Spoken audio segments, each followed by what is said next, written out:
All, నేను మీ doctor Nirmala. ఇప్పుడు ఆలు రైస్ ఎలా చేసుకోవాలో చూపిస్తాను రండి. ముందు ప్యాన్ పెట్టుకొని అందులోకి 5 టేబుల్ స్పూన్ ఆయిల్, ఆ తర్వాత ఆవాలు వేసుకున్నాను. ఇది కొద్దిగా ఫ్రై అయిన తర్వాత 1 టేబుల్ స్పూన్ జీలకర్ర వేసుకోవాలి.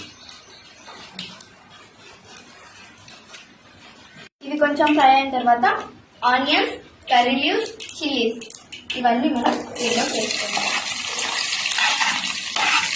ఆనియన్స్ బాగా మగ్గిన తర్వాత 1/2 టేబుల్ స్పూన్ అల్లం వెల్లుల్లి పేస్ట్ వేసుకొని బాగా కలుపుకోవాలి. అల్లం వెల్లుల్లి పేస్ట్ వేసుకున్న తర్వాత మీడియం సైజ్ లో కట్ చేసుకున్న ఆలివ్స్ వేసేసుకోవాలి. ఇది బాగా మిక్స్ చేసుకోవాలి. ఈ ఆలు 10 మినిట్స్ మగ్గించుకోవాలి. ఆలు స్లో ఫ్లేమ్ లోనే మగ్గించుకోవాలి, లేదంటే మాడిపోతాయి.